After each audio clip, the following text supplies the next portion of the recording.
हमने कहा है कि 45 दिन में बहुत कुछ बदलेगा और देखिएगा कि ये बदलेगा। इस बदलाव का तीसरा दिन है और तीसरे दिन का सिलेबस हम देखने जाएंगे। उससे पहले कुछ प्रश्न देखेंगे जो कल पूछा गया था और टॉपर का स्वागत हर दिन की तरह करेंगे। तो मैं आपको यही कहूंगा कि यदि आप टॉपर नहीं हो रहे हैं तो टॉपर बनने की कोशिश करिए, है ना। और ये पॉसिबल है। मैं कहता हूं कि इस टेस्ट में 90% अंक लाइए और जो क्वेश्चन का लेवल होता है उस लेवल पे आप 90% लाते हैं तो किसी भी टीजीटी पीजीटी एग्जाम में आप सेलेक्ट तो होंगे होंगे, चाहे कितना भी भारी एग्जाम क्यों ना हो। इवन आपका माइंड इस तरह से सेट हो रहा है कि आप यदि आपको यदि सब्जेक्टिव भी लिखना पड़े ना तो आप उस लेवल से लिख सकते हैं, क्योंकि आपके माइंड में बहुत सारे फैक्ट्स जा रहे हैं और किस तरह से जा रहे हैं, किस लेवल से जा रहे हैं वो तो आप देख ही रहे हैं। तो चलिए कल के कुछ प्रश्न को देखते हैं और टॉपर को देखते हैं, फिर सिलेबस को देखेंगे। तो ये रहा कल का पहला प्रश्न। कल संधि से ही प्रश्न मतलब पूछना था, संधि आदिकाल के कुछ पोर्शन से और नाटक से प्रश्न पूछना था, आपको पता है। ठीक है, तो चलिए पहला प्रश्न की तरफ देखते हैं।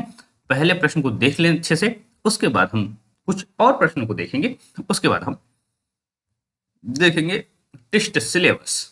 चलिए, पहला प्रश्न था निम्नलिखित में कितने कथन सत्य है।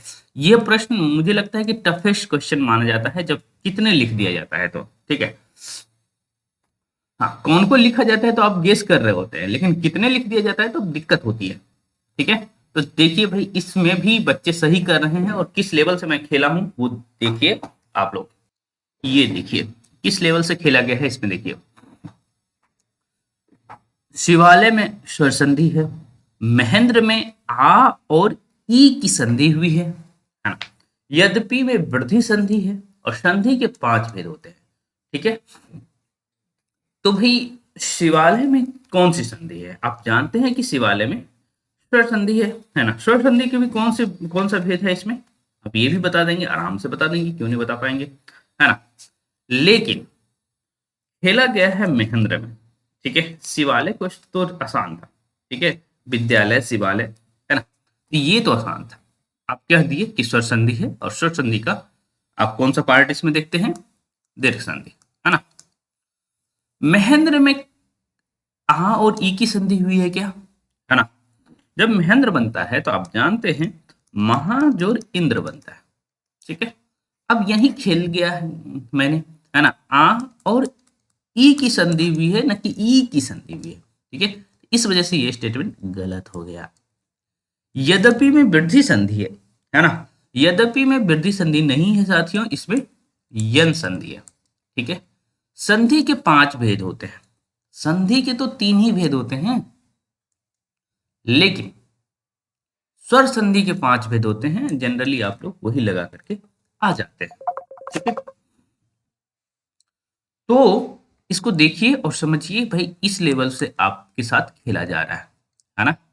ये तीनों स्टेटमेंट नीचे का गलत है। केवल और केवल ये एक मतलब कितने कथन, तो केवल इस चारों में से केवल एक कथन सही है ना। और पहला कथन भी सही है। ये मत मान लीजिएगा कि एक फर्स्ट कथन के लिए लिखा जा रहा है, एक नहीं, इन चारों में से केवल एक सही है, इसलिए एक को आप सिलेक्ट कर रहे हैं। ठीक है, तो समझिए कि भाई इस लेवल से यदि आपका टेस्ट हो, है ना, तो आप एक क्वेश्चन नहीं कर रहे हैं, आप 5-5 क्वेश्चन कर रहे हैं, 4-4 क्वेश्चन कर रहे हैं, एक साथ क्वेश्चन कर रहे हैं। ठीक है, तो ये मजा जो है आपको टेस्ट देने में आएगा। तो जो साथी जुड़े हैं तो वो तो अच्छी बात है ना। सामने आपका TRE 4 है ना। यूपी में TGT PGT LD ये सब का एग्जाम देने वाले हैं, है ना, वो सभी साथी इस एग्जाम का प्रैक्टिस कर सकते हैं। तो चलिए, ये प्रश्न एक आसान प्रश्न दे दिया गया था, जान से दिया गया था, क्योंकि मुझे पता था कि पीछे वाले प्रश्न में आप लोग बहुत ज्यादा गलती करेंगे। ओके, चलिए तीसरे प्रश्न की तरफ चलते हैं। कौन सा कथन सत्य है, इसमें कितने नहीं पूछा गया, तो ये उस क्वेश्चन की तुलना में थोड़ा सा आसान क्वेश्चन है, लेकिन फिर भी मुश्किल तो किया ही गया है। ओके, तो आपसे कहा गया अन्वय में यन संधि है, अत्यावश्यक में ई और आ की संधि हुई है ना। पितरादेश में वही संधि है जो सदैव में है। ओके, और सदैव में गुण संधि है। ठीक, तो देखिए भाई किस तरह से खेला गया है आपके साथ। अन्वय में कौन सी संधि है भाई, अन्वय में यन संधि ही है।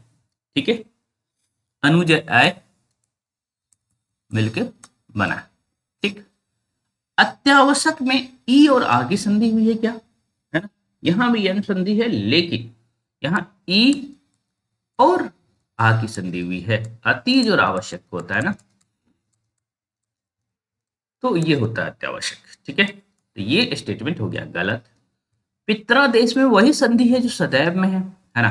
पित्रादेश में कौन सी संधि है और सदैव में कौन सी संधि है? तो पित्रादेश में आप जानते हैं कि पितृ जो आदेश से बना है पित्रादेश, है ना, पितृ जो आदेश से बना है पित्रादेश, तो इस तरह से इसमें कौन सी संधि हो जाएगी, है ना, री और आपका आ बना है ना, तो ये हो जाएगा आपका यन संधि। यहाँ भी यन संधि हो जाएगा। इसका मतलब सदैव में कौन सी संधि है, सदैव में पहले देख लेते हैं, है ना। स्टेटमेंट तो कह रहा है कि यन संधि है, लेकिन सदैव में जो है आप जानते हैं कि वृद्धि संधि है। सदा जो है ना, यहाँ सदैव में वृद्धि संधि है, सदैव में गुण संधि, ये भी गलत हो गया। तो इस तरह से आप देख पा रहे हैं कि भाई आपके ब्रेन को इस तरह से हैमर किया जा रहा है यहाँ, है ना, कि आप पढ़ना शुरू करिए। बिना पढ़े काम होने वाला नहीं है यहाँ, तो पढ़िए। ओके, ये वाली बात हो गई। तो ये वाली बात हो गई, तो इसको ध्यान में रखेंगे, है ना। केवल और केवल यहाँ एक स्टेटमेंट, केवल फर्स्ट स्टेटमेंट सही है। ठीक है,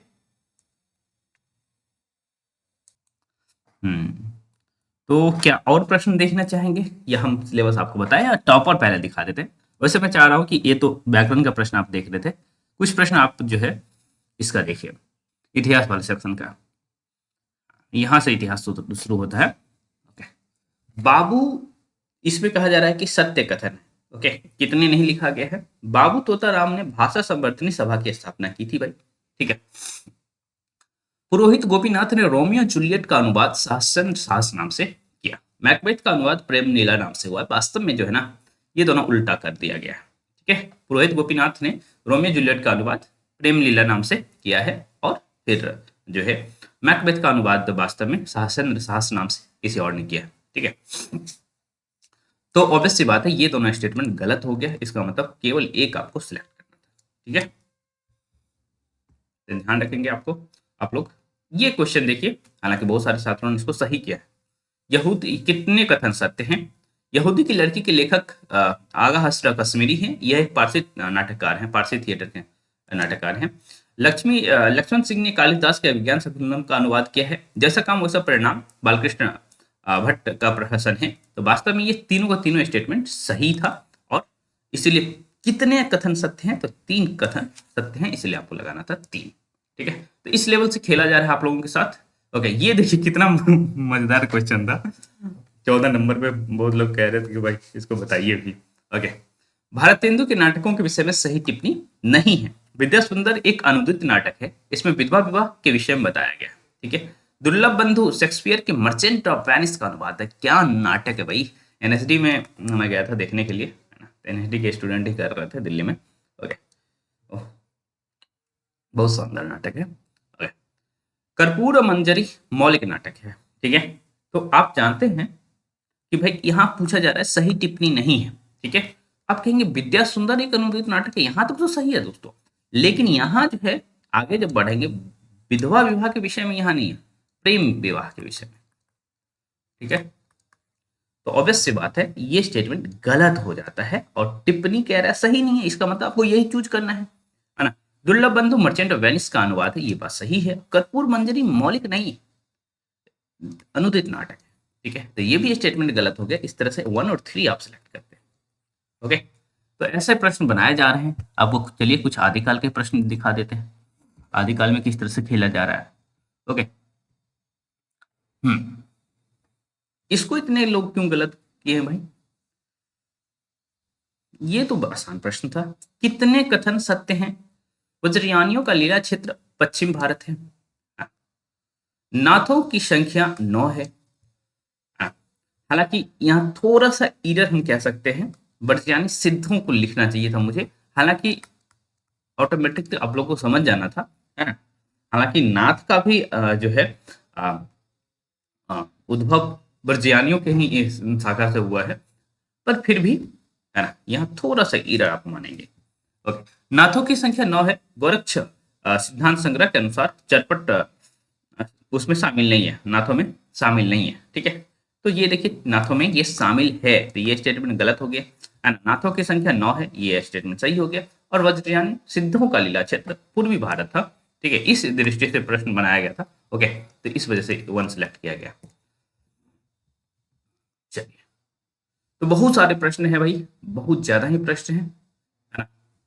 तो आप लोग, हाँ, ये प्रश्न देखिए, माय गॉड, इतना आसान प्रश्न आप लोग गलत किए हैं, है ना। बस एक जगह खेला गया था, वो खेला कहाँ हुआ था देख लीजिए आप लोग, है ना। रामचंद्र शुक्ल ने वीरगाथा काल का प्रारंभ 1050 ईस्वी से माना है। ठीक है, कितने कथन सत्य हैं ये पूछा जा रहा है। ठीक है, आपके मन में है। राम कुमार वर्मा ने संधि काल का आरंभ संवत 750 ईस्वी से माना। ठीक है, गणपति चंद्रगुप्त ने आदिकाल का आरंभ संवत 1184 से माना। ठीक है, देखिए नंबर जो आप देख रहे हैं ना, सब जगह सही लिखा गया है। ठीक है, नंबर सब जगह सही लिखा गया है। यहाँ जो ईस्वी देख रहे हैं, यहाँ संवत आपको देखना था, और जो यहाँ संवत देख रहे हैं, यहाँ वास्तव में ईस्वी देखना था। ठीक है, तो मामला इस तरह से आप लोगों के साथ, आपका गेम इस तरह से किया गया है। इस क्वेश्चन में यही गेम हुआ है दोस्तों, इस संवत और ईस्वी का ही अंतर था और कुछ नहीं था, है ना। अब इस लेवल से जब खेला जाएगा तो मात्र मात्र 10% छात्रों ने इसको सही किया है। तो समझिए कि आई टेस्टिंग था ये, और कुछ भी नहीं था, और आप लोग गलत कर रहे हैं। ठीक है, समझिए कि इतना आसान प्रश्न आप गलत कर सकते हैं, और अब मैं गलत करवा सकता हूँ, है ना, और इतने लोग गलत करेंगे। ठीक है तो देखिए कितना मजेदार चीज है। तो ये रहे नितेश महतो जी। आई थिंक इस टेस्ट में, मतलब जो मैं टेस्ट ले रहा हूँ, देखिए वैसे तो मैं टीआरई 4 के लिए टेस्ट ले रहा था मौलिक तौर पर, बीच में डब्ल्यूबी के छात्र जुड़े, फिर जो है नेट जेआरएफ के छात्र जुड़े, है ना। अब फिर से मुझे उम्मीद है कि टीआरई 4 आएगा, और फिर से हम लोग एक तरह से मान के चलिए ना, है ना। आप लोग कोई भी टीजीटी पीजीटी एग्जाम दे रहे हैं, उसकी तैयारी हो रही है। इवन नेट जेआरएफ में भी इस लेवल का प्रश्न पूछा जाता है। ठीक है, तो मैं 13 जनवरी से जो ट्रेनिंग आपको दे रहा था, है ना, इस चीज का, कि आप फैक्ट्स पे काम करिए, और अब उस फैक्ट्स को हम ब्रेन स्टॉर्मिंग जो तरीका है, उस तरीके से मैं आपके अंदर मथ रहा हूं कि अब कुछ मत करिएगा गलत। ओके, तो नितेश महतो जी को बहुत बधाई। उसके बाद मंजू जी हैं, तो ये दोनों पहली बार टॉप किए हैं। ओके, वंदना जी हैं, लगातार टॉप करती रहती है। मीनू टॉप में जरूर आई हैं, नितेश जी भी टॉप में आए हैं। ओके, बाकी और सारे छात्र हैं, ओके, जो लगातार टेस्ट दे रहे हैं। पर यही बात है कि भाई, है ना, कि मैं चाहता हूँ 90% लाना, ये आप लोग 90% लाइए, है ना। तो आप लोग तकरीबन 22.5 लाते। ठीक है, नितेश जी का 22 है, चलेगा। ओके, मंजू का भी चलेगा, पर उसके नीचे, है ना, तो इस 25 प्रश्न में ही, है ना, इतने सारे प्रश्न को आपने देखा है। ओके, तो चलिए अब हम चलते हैं सिलेबस की तरफ। अच्छा, ज्यादा डिस्कशन हो गया लग रहा है, खैर कोई बात नहीं, जरूरी भी था। चलिए अब हम देखते हैं सिलेबस। ठीक है, यही हम कुछ कुछ क्वेश्चन तो भाई आप लोगों के साथ कॉमेडी किया जाता है, जैसे ये कॉमेडी ही था, है ना, कि भाई आप लोग थक गए होंगे, चलो एक क्वेश्चन बॉन्सर ले लो वीरगाथा काल को किसने संधि और चारण काल कहा? श्याम कुमार वर्मा, कृष्ण कुमार वर्मा, राम कुमार वर्मा। ओके कृष्ण और राम में लोग कंफ्यूज भी थे। ओके, वास्तव में विनोद हो रहा था आपके साथ। चलिए सिलेबस अब देखते हैं, पेज को जूम करके अपना पेज क्रिएट कर लिए। ओके, तो अब हम देखने जा रहे हैं सिलेबस। तो भाई क्या पढ़ना है, अच्छे से पढ़िए, मजेदार तरीके से पढ़िए। आपके पास 12 घंटे का समय है। ठीक है, मैंने कहा है 12 घंटे पहले आपको सिलेबस बता दिया जाएगा, तो बताया जा रहा है 12 घंटे पहले। ठीक है, तो चलिए शुरू हो जाइए, ज्यादा ही स्वस्ति पांडे से क्या पढ़ना। ठीक है, दो चीज पढ़ना होता है सरस्वती पांडे से, आपको पता है, दो सेक्शन में हमने बांट रखा है पूरे सरस्वती पांडे को, है ना। तो आज आप क्या करेंगे, आदिकाल या कविता वाले सेक्शन में, है ना, अपभ्रंश साहित्य पढ़ेंगे, अपभ्रंश साहित्य पढ़ेंगे, और पेज संख्या 77 से 81 तक पढ़ेंगे। ठीक है, अपभ्रंश साहित्य पेज संख्या 77 से 81 तक। उसके नीचे सिद्ध साहित्य है, जो कि नहीं पढ़ना है आज आपको, है ना। 77 से 81 तक आप पढ़ेंगे, 4 पेज हुआ। अच्छी बात है, हमने कहा था कि भाई कविता सेक्शन से 4 पेज करेंगे, गद्य सेक्शन से पर डे 5 पेज पढ़ेंगे करेंगे, तो वही चीज हो रहा है। अबरन साहित्य का 77 से 81 तक कर लेंगे सरस्वती पांडे में। उसके बाद नाटक करना है, मतलब गद्य साहित्य पढ़ना है, तो गद्य में आप देखेंगे नाटक सेक्शन में दो काल पढ़ना है, द्विवेदी युग और प्रसाद युग। ठीक है, तो ऑब्वियस सी बात है आपका फोकस कहाँ होना चाहिए, प्रसाद युग के पास, है ना। आपका फोकस इस साइड पर ज्यादा होना चाहिए, क्योंकि प्रसाद युग से ज्यादा प्रश्न बनता है, आप जानते हैं, खास करके प्रसाद से भी ज्यादा प्रश्न बनता है। तो आप देख लीजिएगा किस तरह से करना है। हाँ, जो हमसे जुड़े हुए छात्र हैं, जो किसी भी बैच में जुड़े हुए हैं, चाहे TRE 4 में जुड़े हैं, चाहे नेट JRF में जुड़े हैं, तो उन सभी के पास पूरे पूरे सरस्वती पांडे का 100 वीडियो है ना। तो उस वीडियो को आप चाहें तो देख भी सकते हैं यदि आपके पास समय हो तो, है ना, या फिर आपने जो मार्क किया है क्लास के दौरान उसको देख सकते हैं। अन्य साथी जो जुड़ना चाहते हैं TRE 4 वाले बैच से या किसी भी बैच से, तो साहित्य सहचर ऐप पर सारा बैचेज उपलब्ध है जो हिंदी साहित्य से संबंधित है। ठीक है, इवन आपको GS के लिए भी कहीं नहीं जाना है, नेट JRF की तैयारी करते हैं तो पेपर 1 के लिए भी कहीं नहीं जाना है, मैं ही पढ़ाऊंगा। ठीक है, और कोशिश करता हूं कि भाई जितना बेस्ट तरीके से पढ़ाया जा सके, है ना, उतना बेस्ट तरीके से मैं पढ़ाऊं। तो आप जुड़ सकते हैं हमसे, है ना। हाँ, इस टेस्ट से जुड़ना है तो मात्र 101 रुपए में जुड़ सकते हैं। ठीक है, केवल 101, किसी भी टेस्ट से जुड़िए मात्र 101 में। ठीक है, द्विवेदी युग प्रसाद युग नाटक में कर लेना है। और व्याकरण में आप क्या करेंगे साथियों, व्याकरण में आप क्या करेंगे, हाँ पेज संख्या बता देता हूँ, नहीं तो फिर आप कहेंगे कि भाई नाटक में पेज तो बताया नहीं है ना। तो नाटक में पेज हो जाएगा आपका 245 से 251। ठीक है, 245 से 251 में द्विवेदी युग और प्रसाद युग कंप्लीट हो जाता है नाटक का। व्याकरण में क्या करना है, व्याकरण में आप कल कर लिए थे 35 तक, है ना। बीच में प्रश्न है जो कि आपको नहीं करना है ना। अब करना है 43 से 53 तक। ठीक है, टॉपिक इसीलिए बताता हूँ क्योंकि बहुत सारे साथियों के पास अलग अलग एडिशन है। ठीक है, तो चलिए इसमें देख लीजिए भाई, इसमें आपको पढ़ना क्या है, शुद्ध अशुद्ध पढ़ना है ना। तो 43 से 46 तक तो नॉर्मल आप चल सकते हैं, बहुत ज्यादा उसमें नहीं है, लेकिन 47 के बाद आप थोड़ा सा अच्छे से पढ़िएगा, है ना, क्योंकि उसमें लिखा हुआ है भाई हिंदी वर्तनी के महत्वपूर्ण नियम, है ना। जो वर्तनी के जो नियम है, वर्तनी के नियम वो देख लेना है। और फिर उसके बाद आपके पास जानते हैं शुद्ध अशुद्ध का जो लिस्ट बना हुआ है उसको देख लेंगे। ठीक है, शुद्ध अशुद्ध का लिस्ट बना हुआ है वो देखना है। कहाँ से देखना है भाई, तकरीबन 50 से शुरू है, 50वां पेज से। ठीक है, तो 47 से आप अच्छे से सीरियस होकर के जहां से लिखा हुआ है वर्तनी के नियम उसको देख लीजिएगा, और साथ ही साथ आप शुद्ध अशुद्ध, यहाँ शुद्ध अशुद्ध ऐसे करके जो बना हुआ है लिस्ट, है ना, तो वहां वो 50 से शुरू है तो 50 से 53। ओके, मतलब कुल मिला के 43 से 53 तो करना है, लेकिन सीरियसली आपको 47 से 53 करना है ना। तो यही रहा आपका सिलेबस, और मैं चाहता हूं कि आप में से कोई साथी, है ना, टॉपर बने, है ना, और 90% अंक के साथ। ठीक है, और जैसे आज 25 क्वेश्चन था, कोशिश करेंगे कि 30 प्रश्न रहे। ठीक है, धीरे धीरे, है ना, क्योंकि देखिए प्रश्न में ऐसा तो नहीं है कि भाई है ना राम का जन्म कहाँ हुआ था ये पूछा जा रहा है, ऐसा तो कर नहीं रहा हूँ। ओके, कर तो ये रहा हूँ कि भाई जितना मैं कर सकता हूँ, जितना हार्ड किया जा सकता है वो सभी काम किया जा रहा है। तो ऑब्वियस सी बात है प्रश्न बनाने में समय लगता है, लेकिन कोई बात नहीं, है ना। 30 प्रश्न फिर भी कोशिश करेंगे कि बना दिया जाए। तो चलिए हम मिलते रहेंगे।